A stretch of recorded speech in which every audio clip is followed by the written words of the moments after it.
Alright, so we are live with another episode of Prada's Lucha Talk. This is Lucito. And today we'll be talking about the fun stuff that happened yesterday in NXT and AEW. So, overall, what was your opinion and your thoughts about yesterday's shows?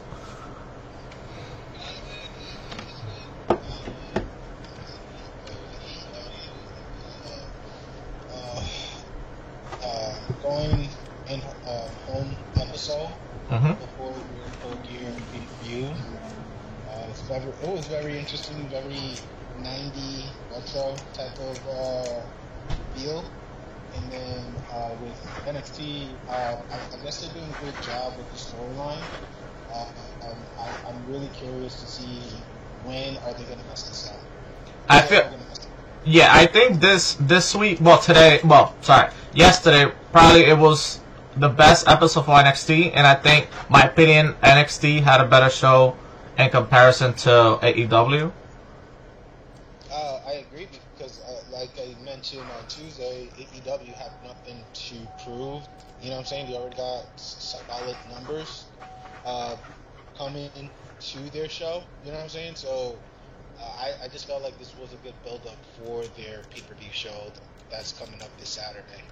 Yeah, definitely. When I get into NXT, I think NXT was like jam-packed. I'm glad to see not a culmination because I feel we got a couple of weeks until Survivor Series, but kind of the culmination of the invasion. Finally, we get to see the retaliation from, especially for Raw invading NXT, and we got to, and I'm glad that I wish, especially like since now we have NXT on TV, I wish SmackDown was on Tuesdays.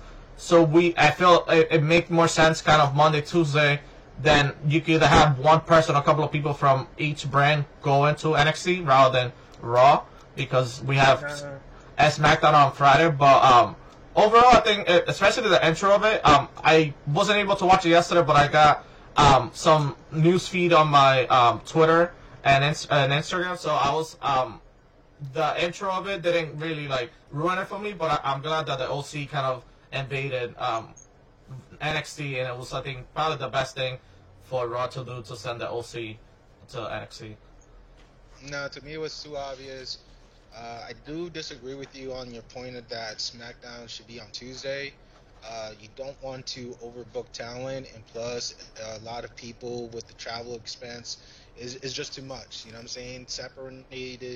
Separating it Monday, Wednesday, and Friday to me is really the best decision that they did as a company, because it give you more a chance to digest, of all the things that we witnessed. You know what I'm saying? Too much at once is just, what we're gonna have for the weekend. You know what I'm saying? Yeah. With the OC invading again, too obvious. It was just not. But I imagine with them being there, that's cool. But I was expecting more. Honestly, team work player. You know what I'm saying? Drew McIntyre, Kevin Owens, someone who has not have a lot of, talk time, you know what I'm saying, in television. And I felt like that would have been a great opportunity for them, but they decided to go with the OC, which, it did its part, you know what I'm saying, as the show go on. Yeah, definitely. I feel like the OC going, it kind of brought back memories of kind of New Japan, kind of how when they first went to Japan, they kind of invaded New Japan. So I feel like this was kind of like an American version of it, but I like how it began, kind of like how they kind of showed their strength, kind of defeating the Undisputed Era. They had a little promo of it, then it transitioned them going into the ring, and them feuding with Tommaso, Keith Lee, and we had Bro. Also, like, going for Matt Riddle going against them for the main event, which was, I think, was a good main event, and it was basically a good setup, like the beginning, and it kind of transitioned from beginning to end. Basically, I feel like it brought the whole show together, and also the matches in between were pretty good, and it was a continuation of what happened from the weeks before, kind of building up for War Games that's coming up pretty soon. I mean, from the opener, Ciampa really just had the best line throughout the whole show, which, NXT, it's the main roster. And I thought that was pretty dope because, again, this is letting us know that NXT is definitely a brand that's going to be in the same level as Raw and SmackDown for future events. But yeah, I mean, other than that, the storyline was good. And if we're talking about NXT right now, and I like how they did the announcement of the women's war team. Pick up draft during the bump. You know what I'm saying? And they were able to select each name and give a reason why, which I kind of really enjoyed. You know what I'm saying? But Dakota, I felt like she got played. She should have automatically been the fourth member instead of Mia Kim. Mia Kim, yeah. Yeah, I feel like Mia Kim. Maybe I'm sorry. Yeah, she. I feel like Ripley, her team. I think they should have replaced another person instead of like Tegan Knox shouldn't have been there. I feel like it should have been, like you mentioned. I feel like Mia Kim should have been in there, but Dakota Kai should have been there too. Basically, everybody who's kind of had a feud with Baszler should have been in Ripley's team. Rather than, I know Tegan Knox has been injured and been out of TV for a while, but I feel like she hasn't had enough TV time or like enough. For me personally, I haven't seen her that often on TV, so it's just like I don't have a connect with her to, especially going against the heels. But I wonder who's gonna be the fifth person. I don't think they mentioned it for Baszler's team. I thought it was 4-on-4. It was it 4-on-4? I thought it was 5-on-5, but if it's 4-on-4, that team's they're complete, but I think next week they're competing in a ladder match to see who gets the first, basically the first person to let go on the occasion to enter War Games. So that should be fun to watch. I think it's Io Shirai against Mia Yim. So yeah, with Mia Yim and Cicero, they're very different, but at the same time, I feel like Cicero is going to have more of the advantage because, she's a sly, high-risk type of person. Yeah. So it's really interesting the direction that they're putting a ladder match just to make things more interesting. You know what I'm saying? Yeah. For this program. He won't. A second, I'm in the middle of traffic, but continue on. No, that's fine. Yeah, so we had that match. We also had Tainara against Santana Garrett. I'm glad that they're using Tainara Conti. I'll put her on TV. I'm glad that they are pushing her and developing her character. I feel like she could be a competitive. She has both heel tendencies and babyface tendencies, but I feel like she's good talent. She comes from a judo background. Also, she's attractive, which helps. And also, they're giving her more TV time, so it helps her on her in-ring work and also her mic work. So that's a good kind of transition in addition to the women's, the NXT women's division. But I feel like that match was okay. It did what it kind of served its purpose. But I feel like NXT kind of they did a good job, especially like we talked about the women's division. Also, they did a good job with Angel Garza, and also basically him becoming the number one contender for the Cruiserweight Championship. I mean, against with the previous match you mentioned, I don't have much knowledge of both of them, Okay. but it was really decent in my personal opinion. You know what I'm saying? For I guess a good way to introduce them in a sense. You know what I'm saying? After they were announced. As for the 205 Championship, the Cruiserweight Championship, Niche versus Garza, I thought that was really interesting. I definitely wanted to see how it was going to be, what was their chemistry basically was going to be. And I'm really surprised it was pretty decent for 205 show. Garza being the champion, I guess the number one contender, basically you're given an opportunity for more people to know who he is. And him slapping the face of Leo Rush at the end, you know what I'm saying? I felt like maybe, Leo might be playing the role of the face, while Garza might be a heel, like a Belto del Rio and other known Latin, you know what I'm saying, wrestlers in the past. And so it's going to be very interesting. Yeah, I feel like I mentioned before, because we talked about him before in the previous shows. I'm glad that they are kind of allowing him to become a heel, because he could do both. But before he came to NXT, he was in a heel faction, Rebelión Amarilla, and AAA, he was a really good heel. And I saw, I kind of like had it gave a hint that he was turning heel because of his of his attire. But he normally wears either light colored pants and like white and stuff, and he came to the ring kind of with a dark pants and more like heel colors. And I'm like, I feel like this is the moment that little by little they're giving you kind of like transition of him from babyface to a heel. And also his finisher, basically like they call it the thing that's Fallen Angel. And it's I feel like it's a good heel move, because it kind of shows, especially for the cruiserweight, like everybody's a little bit lighter and smaller. It's a good way to finish people off and kind of a good transition for a pin. But I feel that's a good match, especially to become the #1 contender. I think Angel Garza might become. I feel like it'd be a good position for him to become cruiserweight championship, because it basically it's freshening up the cruiserweight, and it kind of like rotates people in and out. Do you think Leo Rush should stay cruiserweight champion, or Garza should win it? I think I can't really predict it right now. I gotta see how the story is going to enroll before Survivor Series. I'm assuming that's when that match may happen, or it could happen during a takeover event. So I want to, let it season a bit, see where it goes, because if Leo Rush, showed that he's going to be more active on Wednesday, then I can definitely see it going his way.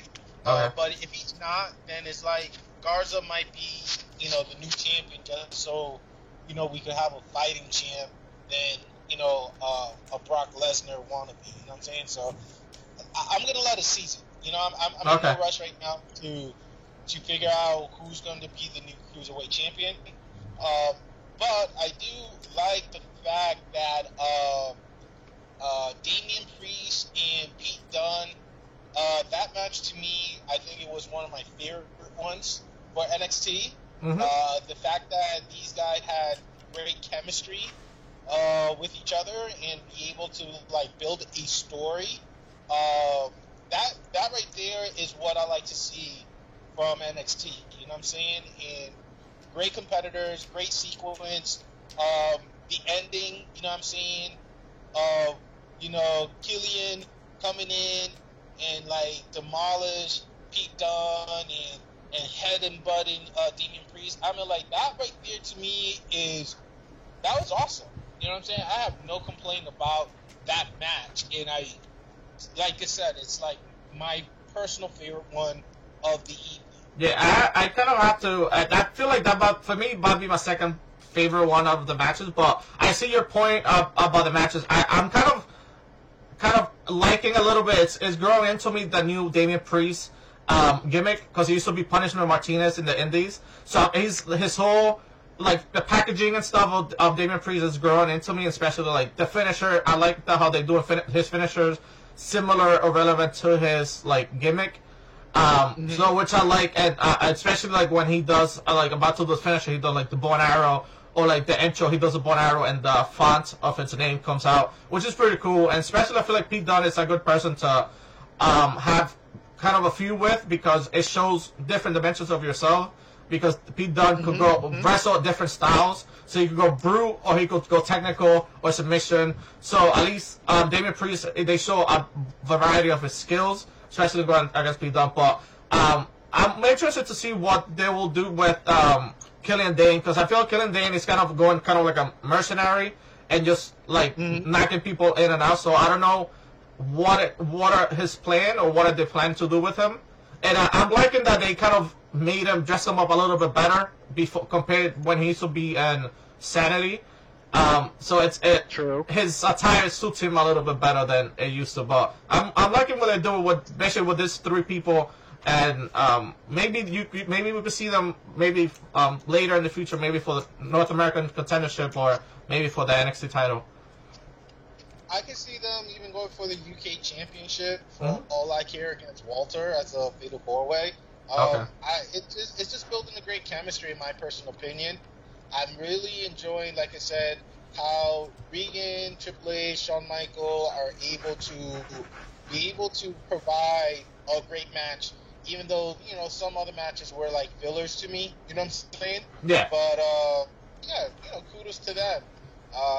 There was another one-on-one match that occurred that didn't really catch my attention. Yeah, I think it was Dominic Dijakovic versus Isaiah Swerve. It was just there just to kind of fill time because I feel like they wanted to give kind of fill time in between because they knew the ending, the main event was gonna be kind of like basically the highlight of the evening for NXT. Yeah, it was definitely rushed. I feel like you know, them trying to sell more of the takeover and taking advantage that AJ Styles is premiering. You know what I'm saying? His first, or debuting, excuse me, in NXT, you know, that's really a big deal. You know what I'm saying? Yeah. And give props to that. Again, I'm not sure if it was live or recorded last night, but if it was live, I mean, it made a whole lot of sense to me then. But if it was recorded, that means that, you know, this is something that they already had, you know, prepped up, you know what I'm saying, for the fans, which, you know, everything definitely conclude that what happened to all the competitors and people in Saudi Arabia, you know, that was not a mistake. That was just a part of the gimmick. But let's talk about that final card. You know what I'm saying? We had the OC versus Matt Riddle, Keith, and Ciampa. Yeah. And, again, you know, I'm assuming this was probably your personal favorite one of the night. Yeah. To me, this match was the second, all because, you know, it didn't, like, I feel like it was not well prepped in a sense to me. You know what I'm saying? They're all just, you know, beating each other up. They're just focusing on weakening Matt Riddle, Ciampa with the hot hand, Keith, you know what I'm saying? To me, I was not really invested, if that makes sense. Yeah, I feel like for me, it gave a glimpse of what we're going to see in War Games because Keith Lee, Matt Riddle, and Tommaso Ciampa are going to be teaming up against the Undisputed Era. So I feel like it gives you a glimpse, especially wrestling with people that have been a faction or a group before. So it gives you a preview of what they could do, especially with people that work as a unit and that have kind of chemistry with each other. And everybody got to highlight their skill basically. So Keith Lee, he's a beast. So he got to show his power, especially when they're doing kind of him and Gallows. Yeah, Gallows was doing kind of like feat of strength and stuff and bumping against each other. And Keith Lee was able to like kind of win out of that. And I like how the crowd went crazy when Matt Riddle got the hot tag. There was one point I feel kind of like it just messed that up for me a little bit when Keith. It was just kind of like a mistake or just like a miscue when he jumped over the ropes and he kind of tripped a little bit over the ropes. But if it wasn't for that, I think this match it was pretty good, and especially the finale was like amazing. But it was a good finish for NXT, especially seeing Finn Balor maybe joining the Bullet Club or maybe sending a message differently. Yeah, you promoting that's false advertisement, because if you're paying attention carefully to the symbols, one is saying too sweet, the other one is showing gunpoint. I don't know how people are concluding that Finn Balor and AJ Styles are going to team up when, like, at the end of that match, right, Finn Balor does the gunpoint, then, you know, AJ Styles focus back on the match, he's about to do, you know, one of his special, and then freaking Adam Cole shows up and take care of both Ciampa and, you know, AJ Styles. And at the end, we're seeing that Adam Cole staring down at Finn Balor, and they're both smiling. So I don't see how fans are concluding that they're going to team up and they're going to kick some booty. I don't believe that. Yeah. I don't believe that we're not going to see a New Japan reunion amongst these two. I definitely see that Finn Balor may choose to, represent NXT during the Survivor Series, but not to be like with Team Undisputed Era for that event. That's my personal opinion. So you see mostly Finn Balor kind of like a mercenary and maybe making his own, not decisions, but making his own way through, like, making his own mark in history rather than becoming part of, kind of like repeating what they did for New Japan. Hey, Lucito, the only thing AJ Styles and Finn Balor have in common is just the fact that each of them had Gallows and Anderson in their corner at one point. That's the only thing that they had in common. But them two working together, I mean, like, I can't see it. I can't see it, and if you try to force it on me, you know what I'm saying? Yeah. I'd be like, yeah, it's, I'm not gonna bite the dust. You know what I'm saying? All right. I guess we gotta be patient for. That's that they're going. Then, hey, it is what it is. Yeah, true. Yeah, I guess we gotta be patient, see what develops for Survivor Series in 2 Now, my 3 question weeks. to you, though, I do have a question for you, Lucito. All right. Since we know that it's definitely Ciampa, Keith, and Matt Riddle on one side, right? Mm-hmm. Who are you predicting is the fourth member for the War Games? I would like to see Gargano. Can you elaborate? So basically, you mean for War Games, correct? So Undisputed Era against Tommaso Ciampa, Keith Lee, and Riddle. I feel like I personally want Gargano because we had DIY and they have kind of like a background together. I know it's kind of tough. I feel like what's the name?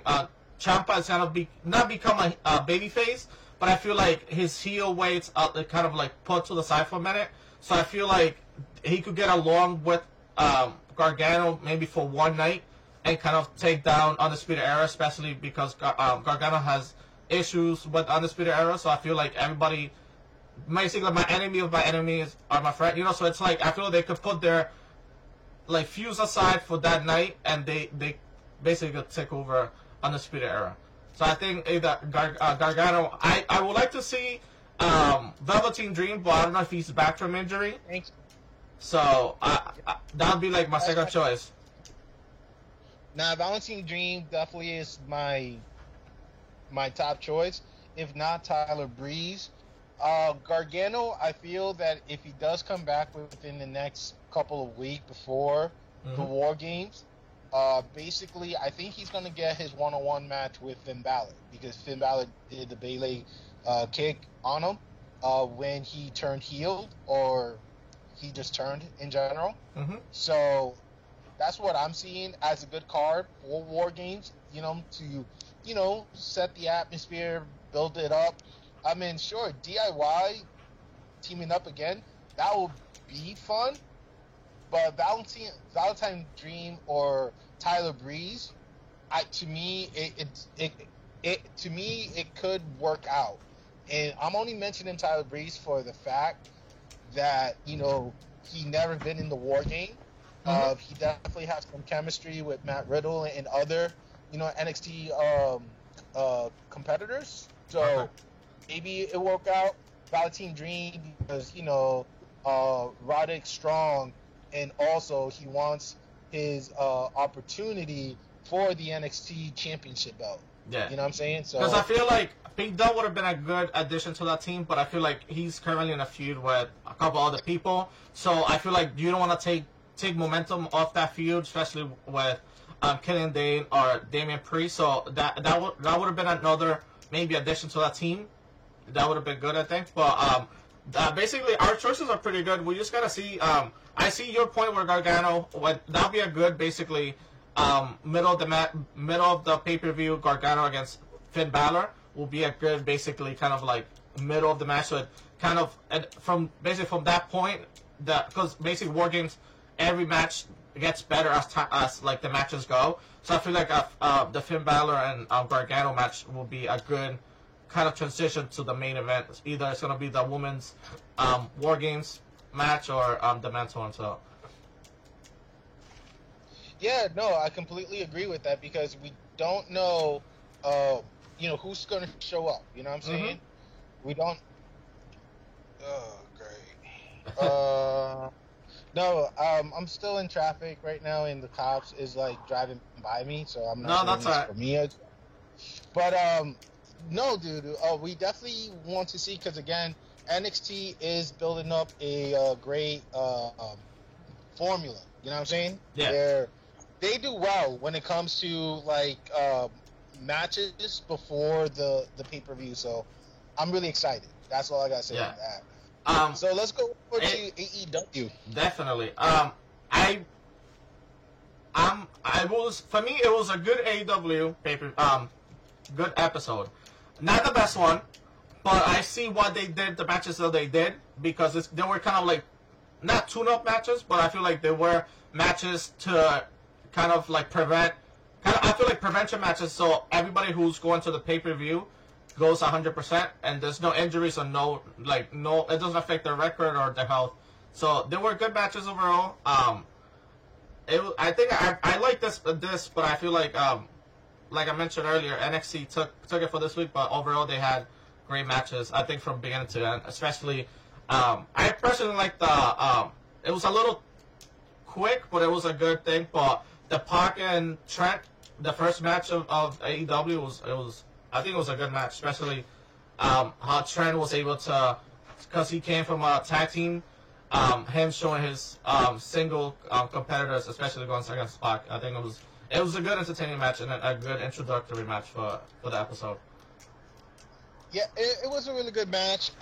Again, he definitely had his posse, Cassidy Orange, and the other member of BFF to be able to, hype up the crowd, give him encouragement. There was a bad bump though when Pac did the Black Arrow, and basically Trent, the referee stopped at 2, yeah, at 2, thinking that Trent was supposed to. What is wrong with people nowadays? They can't fucking drive. I thought that was a really big miscommunication, or I'm not sure if, someone forgot the sequence or something. Yeah, it was. You know what I'm saying? Because, to me, I felt like it's not Trent's fault because he sold it that, the Black Arrow is the strongest move that, Pac has in his artillery. So if he didn't show no type of movement after the count of 2, you know what I'm saying? The ref should just went all the way. So it was weird. Yeah, and that's the only thing. That's the only flaw for that. I feel like I don't know if that's gonna be maybe part of the story overall, because we saw a couple weeks before how the time went over and they couldn't decide basically a winner. But I feel like this was, I guess, a mishap, like you said. But I feel like Pac kind of I know he was surprised too, because I thought he thought it was the finish. But either that, he just recovered and kind of did his finisher move, like his submission move out of that one. So he just. Sorry, go ahead. That's something right there. Is something that I believe that they're gonna continue to improve on. You know what I'm saying? Because again, I don't know if the referees are part of the creative team. You know what I'm saying? Because they don't wear earpieces like they do in WWE. You know what I'm saying? Yeah. So I'm not sure if they're part of in the table talking out. Figure out who does what, and then he just oh wait, I think this is it, and boom, it just backfired. But other than that, it was okay. You know what I'm saying? It was okay. Yeah. I'm not gonna, but agreeing with you that it was a great opener for AEW. I think another match that happened that evening was the women 2-on-2. Mm-hmm. I thought that was a really interesting match, to be honest with you. It was good because Yeah, we had Emi Sakura and Jamie Hayter versus the AEW Women's Champion Riho and Shayna. Shayna was an addition that she got signed last week. She's from Portugal, and Emi Sakura used to be Riho's trainer, like basically her mentor. So basically, everything that Riho learned from it was from Emi Sakura. So it was a good kind of storytelling between the two, especially the two Japanese wrestlers. And I like the energy. I like the delivery. You know what I'm saying? Mm-hmm. And I was not mad at the result of the match. Yeah. Because basically it showed that it was really close. You know what I'm saying? I felt like it should have been. I wish they had more time to prep for this, because honestly, I didn't want it to end in a sense. I wanted them to be able to fill each other out more. That way, when Rio loses, then you have something to look forward to. Be like, all right, how is she going to redeem herself by being in her teacher? You know what I'm saying? Yeah. So that's where I felt like, it's the one area it kind of like failed on, but other than that, I really enjoyed it. Yeah, I think Emi Sakura, it's the number one contender for the title. So she kind of got the win. She got the. Yep. So she got the win against Riho. So I don't know. I hope because I know normally when they give the win for the challenge or something, most of the time the challengers win at the pay-per-view. They do kind of like 50-50 booking, so you won now, but you lose then. So I don't know if AEW is going to use the same formula for kind of like the championship matches and stuff, but this is a good thing to watch because they're both very technical and they kind of, especially Sakura knows everything that Riho does.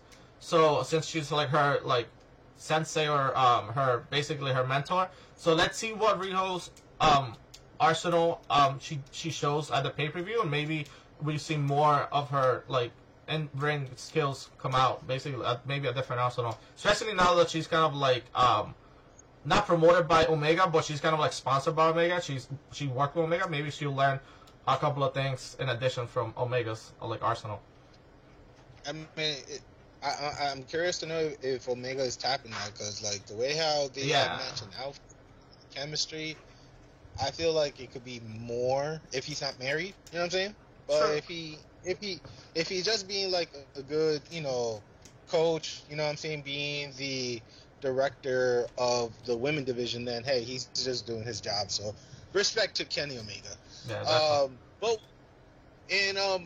and also if Riho does lose on Saturday, AEW definitely have an opportunity to tell a story. You know what I'm saying? Riho working hard, training hard, trying to figure out how to win the championship back from her sensei. You know what I'm saying? I would like to see Dr. Britt be able to win the belt anytime soon. But, you know what I'm saying, on the meantime, you do have a story that, they could work with. So it's very interesting to see, how they could build this, the character development, you know what I'm saying, in this. So it's going to be fun. It's going to be fun. Also, we had a couple of video promos. We had one from Cody's Brandy Rhodes, kind of like being kind of hyping up Awesome Kong. So that's something to watch because we haven't seen Awesome Kong on TV or even in matches and stuff. So that's probably simmering in the background. So when this whole maybe new champion happens or different transition for the women's championship, we might see Awesome Kong on TV and maybe kind of cause chaos in the division. Then also we had Cody Rhodes promo. I think probably one of the best promos I've seen. And I even posted on the Instagram, I think Rock even kind of gave props to that promo that Cody said gave towards Chris Jericho. What were your thoughts about the promo? Brandy, it was I didn't get it, nor do I care if she's just going to be a coach, you know what I'm saying, a manager to Awesome Kong or not. Cody did a great job with the delivery, the build-up, the storyline. And I like the proclamation, that he said, that if he doesn't win this, he will no longer be chasing after the belt, which means that he will still be a participant, but the focus would not be on him to carry the team, but mostly focus on the background until they could get, more people. You know what I'm saying? Which I definitely understood the message. You know what I'm saying? Yeah. Now, does it mean that he's going to win this pay-per-view? I hope he does it. I could see both sides of the coin. I'm not trying to be like greedy. I see if Cody wins, great. You kind of pass it along. I feel like everybody who's in the kind of top tier in AEW is gonna get their chance at the title.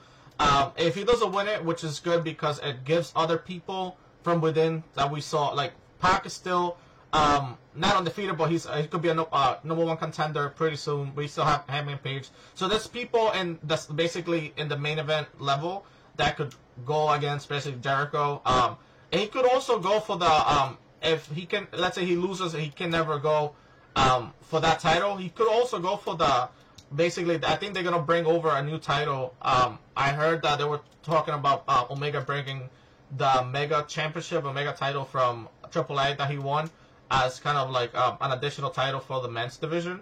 So he could go for that one and kind of be the top tier person for the mid-carders. Yeah, that doesn't fit well for me. You know what I'm saying? Because like that's someone else's property. You know what I'm saying? Okay. You can't have a wife and then be like, hey, go over there to the neighbors and take care of them too. It doesn't work out like that. You know what I'm saying? Like what Kenny Omega did was definitely give more recognition of AEW by winning the Mega AAA, which was pretty dope. I feel Cody may lose this just because it can give Chris Jericho more opportunity to work with other people. You know what I'm saying? Before he fully hang the scarf, you know what I'm saying, or pass the scarf to Sammy for him to lead the inner circle. You know what I'm saying? Jon Moxley, I feel like he might be the next AEW champion. That's like my finger crossed high hope, because he has some crazy background right now. Yeah. Management, it's not feeling him.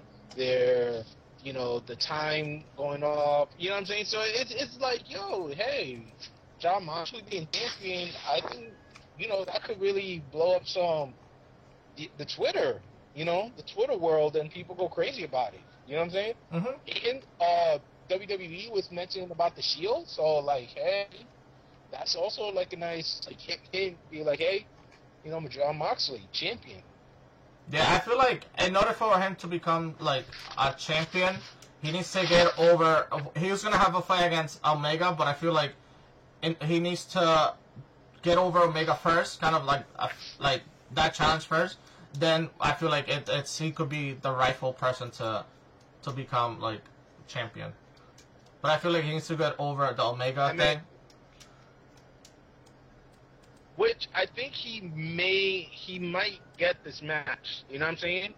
Because again, Kenny Omega is not there to be the face. You know what I'm saying? He's just there to be the guy. Like, check this out, right? The main card of actually, before we talk about the main card, the Jericho promo video, I think that was pretty awesome. You know what I'm saying? That was pretty funny. They really know how to bring. Yeah, it's like they really know how to give a full package. And that's why, to me, AEW still top NXT in views in shows. Like, personally, I feel like they know exactly what they're doing. You know what I'm saying? But, yeah, kudos to Chris Jericho, real quick. Good job. Inner Circle. Proud of y'all.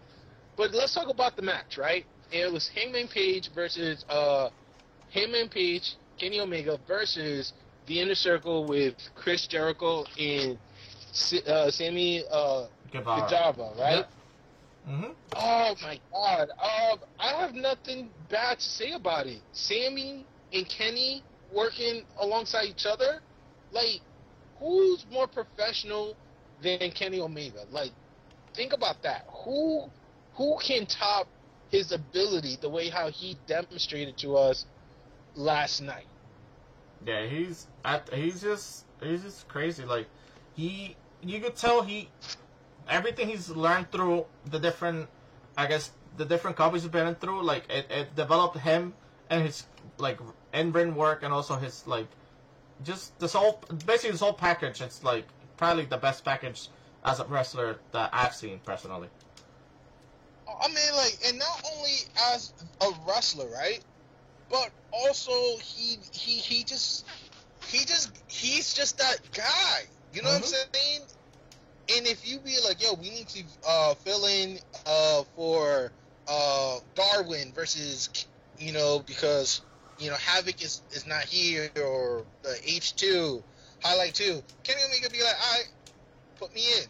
You know what I'm saying? He's a team player, and this is why I feel like AEW is definitely going to be able to overrank NXT week after week. You know what I'm saying? Yeah. This takeover thing that NXT is doing, WWE is doing in general, is cool. But again, I'm waiting, like I stated, for it to fail. You know what I'm saying? Someone will drop the ball. And when that day happens, AEW is going to capitalize, and it's going to even be further up there than SmackDown Live. Not Raw, SmackDown Live. Yeah, definitely. I feel like even AEW at like its lowest, like for example, like yesterday wasn't their best episode. It's still probably better than what we've seen since we've seen all four brands compete against each other. Like the only issue would be, like I mentioned before, for AEW, is just the lack of like wrestlers, like of the roster. So at least you could rotate out and basically like heal injuries and stuff. But overall, like, you have people that have basically stepped up, like Omega and stuff. So it's just overall it's been great, especially the finish of this match. It was great because we got to see everybody who's gonna be a full gear at the end of the match. Kind of like an exclamation for the end of this episode. And all we saw basically, it was just like we just saw like people after people going at each other with flips and hit, and then Jon Moxley first working with one of, I think it was a Santana Ortiz, and then go back to Kenny Omega, and it was such a mess. I was like, this is what we wanted. You know what I'm saying? Young Bucks coming out of the blues, Cody Rhodes doing the crossroad, MJF with the chair. Like, what? You know what I'm saying? Like, what? Like, how can you give us such a great ending? You know what I'm saying? And again, you could definitely give props to NXT for having more of a structure. You know what I'm saying? Yeah. Show, but that ending from AEW though, amazing. It was just good. Amazing. And I'm like, yeah. And it was a good, like, I feel like the ending kind of made up for me, and made up for the show was good, but I feel the ending made up for the rest of the show, and it was a good kind of go away home for Saturday for the pay-per-view, because everybody got to see who's in the show and who's feuding with each other, and kind of gave like not a story, but it gave you like a kind of a 3 dots, kind of to be continued for Saturday for this melee to continue for Full Gear. And it's going to be something that, again, we would not. I feel like it. Do you have the card for Full Gear? Any chance? I'll tell you right now. Just give me 1 second. So we have for Full Gear, we have Chris Jericho against Cody. We have Jon Moxley versus Kenny Omega in an unsanctioned lights out match. I think that's going to be the last match. It has to be the last match because it's lights out and kind of unsanctioned. We're also going to have the triple threat tag team match. We have the SCU against Private Party. even though we didn't talk too much about Private Party, but they had a great match against the Dark Order. So it's gonna be Private Party against SCU versus. I thought that was a dark match.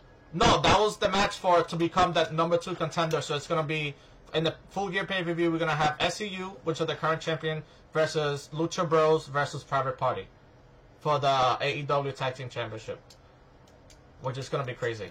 We also gonna have the Young Bucks versus Santana and Ortiz, and also we're gonna have for the Women's Championship Riho against Emi Sakura, which we mentioned before, and also Pac versus Hangman Page. So it's gonna be like a really, really crazy match. Oh, and also for the pre-show, it's gonna be Britt Baker against Bae Priestley, and also I think we might have maybe a match between Joey Janela and Shawn Spears, maybe in the pre-show. Fight me, Joey! You're afraid of Enzo! So, yo, shout out to that dude, man. He was so awesome. Yeah. Oh, man. So let's talk about it real quick. If it's Shawn Spears versus Joey Janela, who you think got the W? Shawn Spears, but I think it's gonna be by DQ or some other way. Maybe he'll use his chair gimmick. I think it's only by DQ. Shawn Spears. Okay. Yeah. Shawn Spears as well. Dr. Britt Baker versus Bea Priestley. Britt Baker, I feel like they need to push her. If Riho's gonna lose the title, or maybe be close to lose the title, I feel like she needs to win to kind of be up there for the title. Okay. Yeah, I think she has more favor than Bea. But Britt Priestley could definitely try to give a good performance, so that way she could definitely look for as a contendership for a future event. Mm-hmm. So the first, is it the first? I'm going to say it's the first triple threat match. Yep. For the championship, the Lucha Bros, Pirate Party, and SCU. They all three are like great teams. I always like Lucha Bros, and I always, no matter what, root for the Lucha Bros. But it's not their time yet. If somebody's gonna come out of this, I think it's gonna be Private Party. So Private Party, they're gonna be the new champions by the end of Full Gear. I'm going to give it to SCU. They have a championship advantage. I don't think that they're going to end their reign so quickly. You know what I'm saying? I think this will be maybe week 2 with the belt. Okay. You know what I'm saying? Mm-hmm. So, but definitely Private Party would definitely be my second option. I completely agree with you. Lucha Bros, basically, they're just, high demand. They're definitely going to bring butts to seats. But SCU on my case for sure. Pac versus Hangman Page.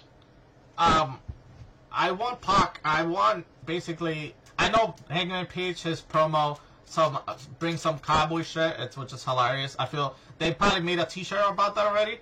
But I feel like Pac, I think they've been going on back and forth. I know Pac couldn't face him the first time because he was injured, but I feel Pac is gonna find a way to win. I feel like Hangman Page losing this one is not gonna affect him too much because he's the future of AEW. So I feel like Pac is gonna take the win for this one.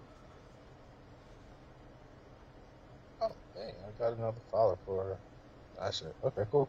I agree. Hangman Page. I don't think he lose anything. If he lose to Pac.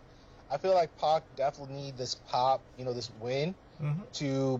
to show like, hey, if Moxley lose or if Cody Rhodes lose, then I should have full clearance of going for the AE championship belt. You know what I'm saying?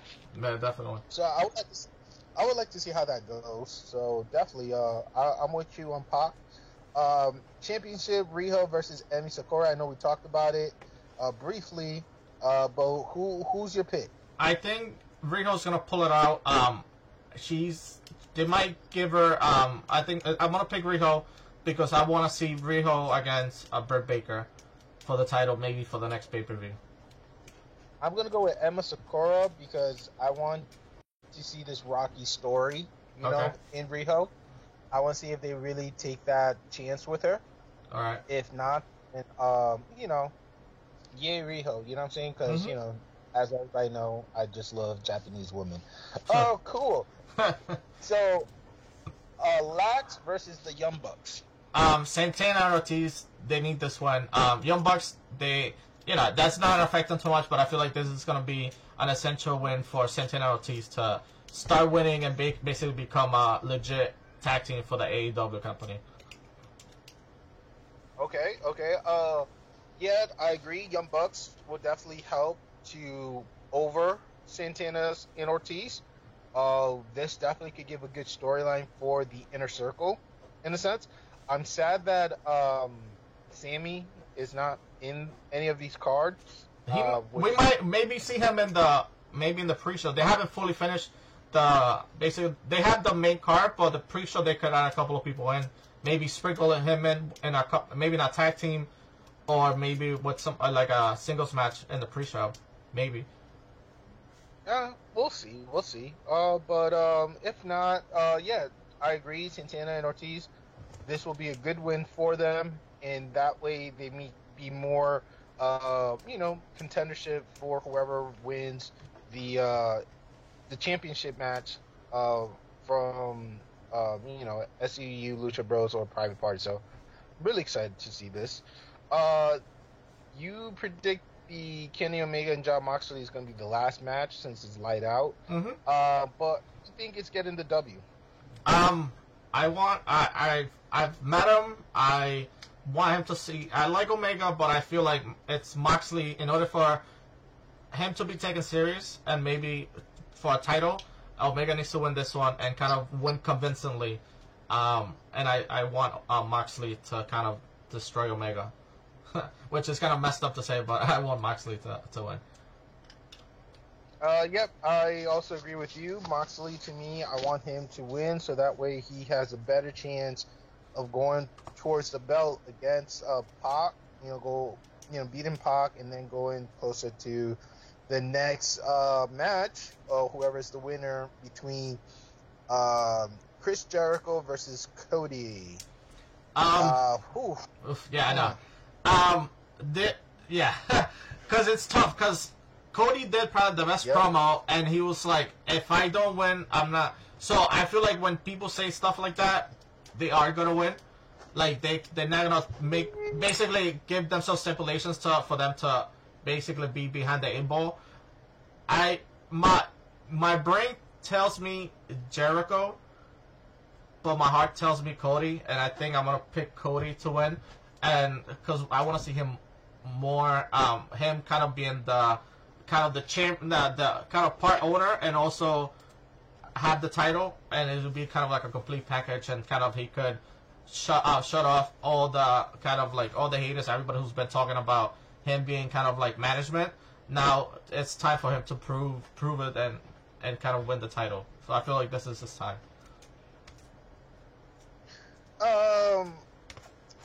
I like how you said with the heart and all, but I'm going to just say, you know what? Chris Jericho. Jericho. All the way. Do you think you think he's gonna win by the Judas effect, or you think it's gonna be by some type of like DQ or some type of like shady way he's gonna win? I mean, good question, because again, he does have champion advantage. You know what I'm saying? So DQ or count out, it doesn't impact him of losing the belt. So, but I also believe that some way, somehow, right? Okay. MJF or Jack Hagner, they're going to do something that's going to be in favor of Jericho. You know what I'm saying? Okay. And when we see this moment, and this is just my prediction again, if we see this moment, this it's going to give more of a conclusion that Chris Jericho, will continue to push and promote, and Cody, as great as a promo it was, he's just a man of his word. You know what I'm saying? And that's not a bad thing. You know what I'm saying? Cody is young. There's new opportunity for other belts for him to go for. You know what I'm saying? But if Cody wins, him versus John Moxley, I won't be mad at. Yeah. Okay. You know what I'm saying? Mm-hmm. Because that's what I'm hoping to be the next champion is John Moxley in general. Okay. But if he has to go through Cody, then all right, do what you got to do. Just don't mess it up. Yeah, because I feel this whole pay-per-view is kind of Inner Circle versus Elite, but I feel like you mentioned that kind of the X factor, especially for the championship match, we have MJF and Jack Hager.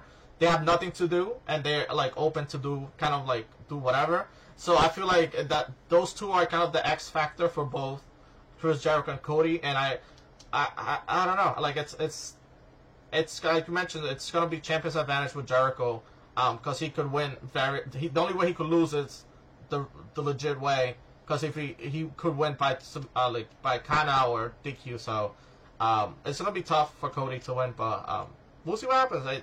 It's still gonna be a good match no matter who wins, but it's gonna be a good development, especially when Moxley wins, or depending who wins the title. It's gonna be a good basically program to follow in the future after this pay-per-view.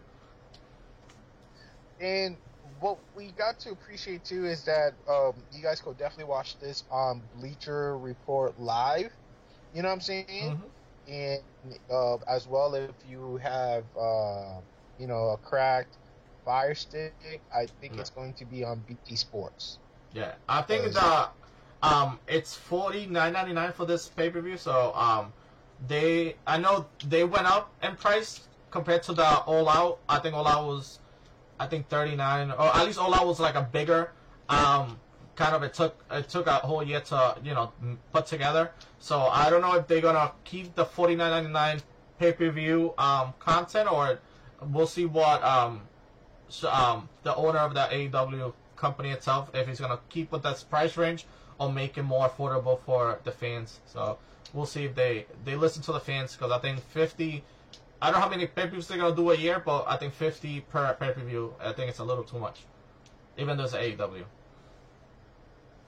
Yeah, I mean, even if it's AEW, I think it's going to. I think they have full rights, to increase the price. You know what I'm saying? I'm not mad at the pricing. I know that I probably will be able to watch it for free regardless, so I'm not worried about that if I get the chance to watch it. Yeah. However, I am going to be able to, see, hopefully do a reaction. Mm-hmm. We'll definitely be on top of this. I'm not sure what your schedule is like on Saturday, but for me, I think I should be able to enjoy this pay-per-view fully, because usually I would get to the end, but I'm hoping fully I get to watch this with no hesitation. Yeah, definitely. If not, I'll catch up to you, then we could reconvene and see what's our reaction of this pay-per-view. I feel like every pay-per-view, all the kind of streaming services, especially for sports and stuff, have gone up. I know WWE is planning to go up from $9.99 to $12.99 for next year, so I might have to reconsider my plan with them, because $12.99, it's not that much, but it adds up. Especially if they continue with the program that they're using now, NXT, great, I'll keep it. But I have to stay vigilant on what their story is gonna be for the next couple of months until WrestleMania. That is a fact, because I feel like they dropped the ball with this, and I'm not sure how they're gonna be able to make it better with the WWE Network. You know what I'm saying? The idea was great. I love how they started off, but if they're going to increase price, man, you better give us like more than just some basic, stuff. You know what I'm saying? Yeah. So we'll see.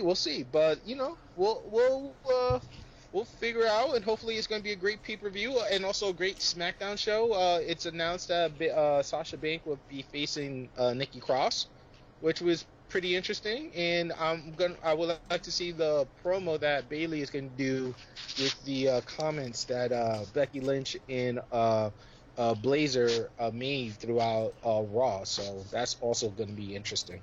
Yeah, it's tomorrow's going to be. Let me see what they have for tomorrow. They have, like you mentioned. So we're gonna have again, like you mentioned, Sasha Banks facing Nikki Cross. We're gonna see. Unfortunately, we're going to see Roman Reigns against King Corbin. this match was supposed to happen last week after the pay-per-view that they had last Thursday, Crown Jewel. It's just a whatever match. And we're gonna have the Revival against the New Day. Let's see how that works out. Like we talked about before, maybe seeing Kofi Kingston solo career, maybe a heel turn. So hopefully they win the title and basically keep New Day together until their Xavier Woods comes back. But we might, maybe it's coming in the background. Maybe seeing Kofi Kingston turn heel. And also saw news and stuff about Tyson Fury wanted to return to WWE, maybe face Brock Lesnar. Do you think that's a good idea, or it's too crazy for him to go against Brock Lesnar? It's just hype. Nothing is gonna happen. Yeah, I feel like it was a good payday for him, but I feel like it's not. It wouldn't be a good TV. People will watch it because it's there, but I feel like it doesn't add nothing to nobody, especially against Brock Lesnar. Tyson Fury would not be a good partner or opponent for Brock Lesnar. Nope, it's not. It's not going to do anything for nobody. So let that alone. He already got paid his $15 million. So I think good. Kind of last news I saw, Pat McAfee joining the XFL. I feel like he's going to be kind of like the spokesperson of XFL because he's been a commentator for WWE. So he's a good punter too. So he could also do double duty as commentator and also participate in the XFL that Vince McMahon is sponsoring. I mean, I see him more as a commentary. You know what I'm saying? Mm-hmm. Him being an active, athlete again. I mean, he left the NFL for a reason, so hopefully he just use it as just more to improve his commentary skill and, give more promo for his show that he does on YouTube, which is pretty decent. I give him two thumbs up. All right, excellent. Any other news on your end, or are we all caught up for today? I think we're excited for, Full Gear and SmackDown Live, so we'll see what happens. Excellent. Everybody can follow us on Twitter, Facebook, and Instagram at Prado's Lucha Talk. We do our live streams, as you all know, Tuesdays and Thursdays. So stay tuned for the next upcoming one, and we'll try to maybe reconvene over the weekend or even Monday if we can, talk about the AEW Full Gear pay-per-view. This is Lucito. Most likely it's going to be on Tuesday. All right, excellent. That's fine. That's fine by me. All right. It's been great. This is Lucito. Jay Aguilar. All right. Until next time. Peace.